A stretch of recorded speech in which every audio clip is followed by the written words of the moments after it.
The world has always been hungry for good news, but right now, I think we might be starving for it. We're exhausted by the onslaught of devastating headlines, one after another after another. The sinking economy, the ailing planet, the catastrophic fires in Maui. I could go on and on and on. Some of us are traumatized by what we're seeing and hearing. Some of us have gone numb just to survive. Some of us have taken to doom scrolling, continuously scrolling through bad news hour after hour and day after day, unable to stop or step back.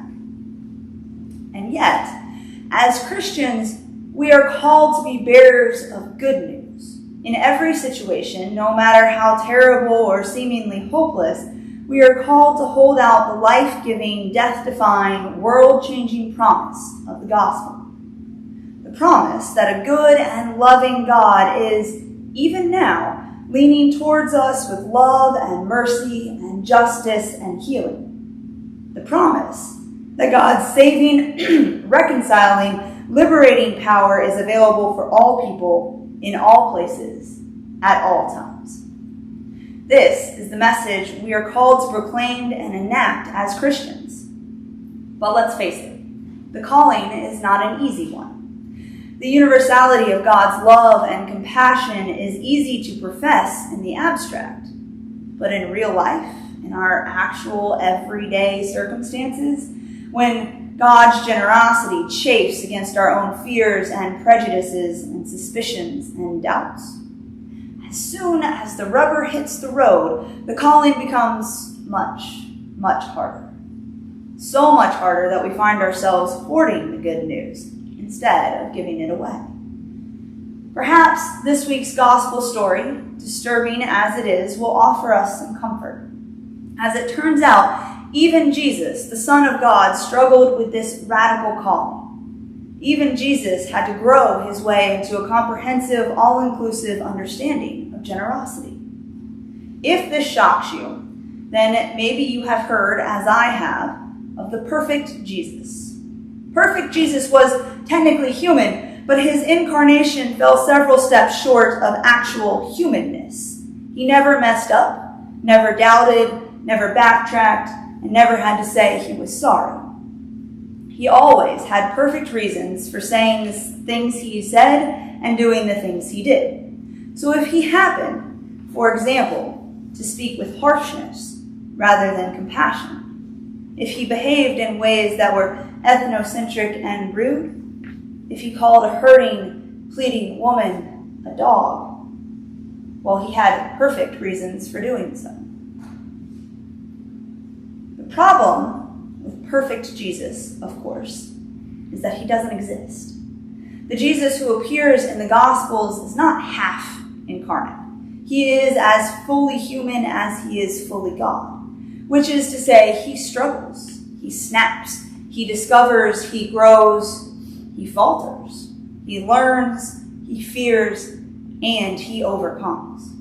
He's real, he's approachable, and he's authentically one of us. The good news is not that we serve a shiny, inaccessible deity who floats 20 feet above the ground. It is that Jesus shows us in real time, in the flesh, what it means to grow as a child of God. He embodies what it looks like to stretch into a deeper, truer, and fuller comprehension of God's good news. In the story of Jesus and the Canaanite woman, the Son of God himself must face his own blind spots, his own rudeness, his own prejudice, and allow himself to be open to the full, glorious, and uncomfortable implications of the gospel. As Matthew describes the scene, Jesus and his disciples are far from home in the region of Tyre and Sidon. In other words, they are in Gentile country, foreign country, other country. As Jesus and his friends go about their business, a Canaanite woman approaches them and starts shouting, "Have mercy on me, Lord, Son of David. My daughter is tormented by a demon." Anyone needing to uphold a perfect Jesus has to perform some serious theological gymnastics to justify what happens next, both because It's baffling and heartbreaking. Jesus definitely hears the woman's cry, but doesn't answer her at all. He ignores her. The woman, however, is tenacious. She loves her daughter, she needs help, and she's not afraid to make a scene. She keeps shouting until the disciples ask Jesus to please send her away for being such a nuisance. Finally, Jesus looks at her and explains, "I was sent only to the lost sheep of the house of Israel." Still, the woman is undeterred. She falls to her knees and says, "Lord, help me." Jesus doesn't help. Instead, he answers her with words that cut no matter how hard we try to soften them. It is not fair to take the children's food and throw it to the dogs. Are there ways around the awfulness of this moment? Maybe.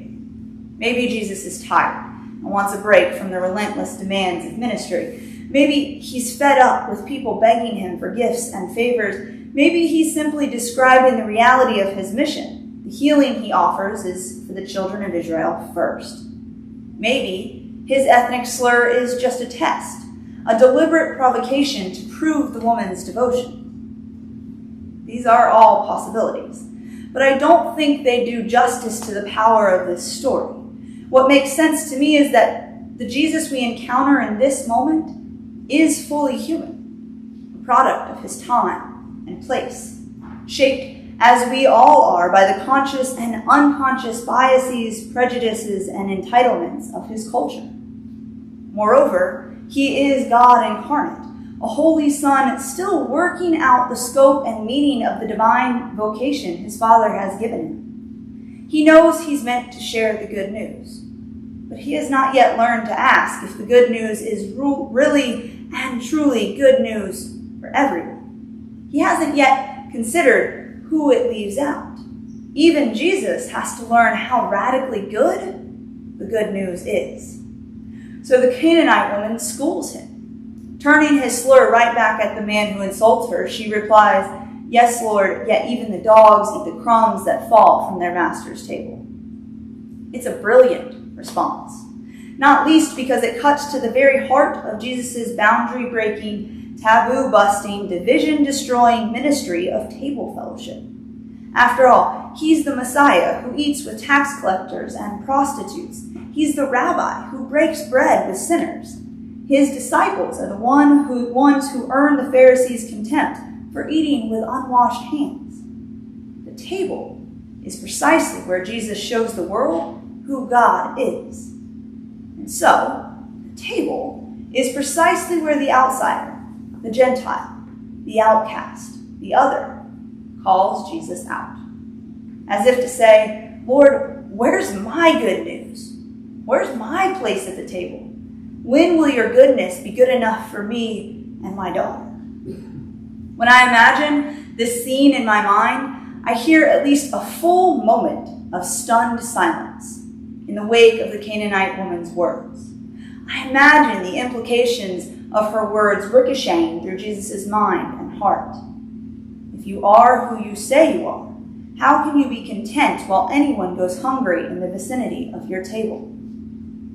The good news is here somewhere, latent and waiting. I know it's here. You already have it.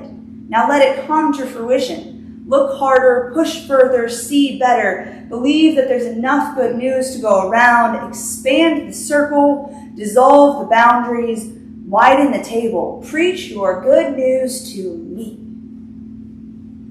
Here's the best part of letting the perfect Jesus go and letting the real Jesus win our hearts instead. Real Jesus accepts the instruction of the woman who challenges him. He allows her, the ethnic, religious, and gendered other, to school him in his own gospel, to deconstruct his bias and entitlement, to break the barrier of his prejudice and widen the circle of his compassion. The Jesus who never loses a verbal contest with anyone else in Scripture sits back in amazement and concedes the argument to an audacious female form. "Woman, great is your faith. Let it be done for you as you wish," and her daughter is healed instantly. Jesus changes. He allows a perspective foreign to his own to move him from an attitude of narrow-mindedness to an attitude of inclusion. He allows himself to be humbled, rearranged, and remade. Barbara Brown Taylor describes the moment this way. You can almost hear the huge wheel of history turning as Jesus comes to a new understanding of who he is and what he has been called to do. The Canaanite woman's faith and persistence teach him that God's purpose for him is bigger than he had imagined. There is enough of him to go around. What would it be like to follow in the footsteps of a Jesus who listens to the urgent challenge of the other, who humbles himself long enough to learn that what only a vulnerable outsider can teach? What would it be like to stop limiting who we will be for other people and who we will let them be for us? What would it be like to insist on good news for people who don't look, speak, behave, or worship like we do? Right now, we are living through times so fraught and so tenuous, everything depends on exactly how good the good news really is. It's not good enough if it's good just for me, or for the people who look like me or think like me, or for the people I already happen to like and love. Is it good news yet for those dying of preventable diseases? Is it good news yet for the starving and the incarcerated and the unemployed and the homeless? Is it good news yet for the people across the border? Is it good news yet for the people you've been conditioned all your life to ignore? If the answer is no, then we have work to do. Remember, Jesus himself has gone ahead of us, widening the gates and throwing open the doors to welcome the voice of a despised foreigner. He has modeled a kind of listening and learning that should bring us to our knees. He has shown us that compassion can be cultivated. We can grow into greater and more inclusive love. He has left us with the bottom line we ignore only at our peril. If it's not good news for everyone, then it's not good enough yet. Period. Amen.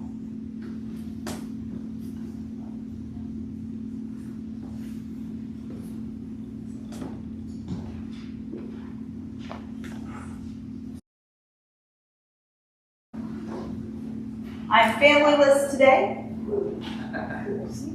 Yeah, I know. The kids are with their dads. It's their dad's weekend. And then Sarah is actually at Derby practice because we will be leaving on Tuesday to go to Vegas. So she won't be at practice. So she's going to practice this morning. Fair enough, right?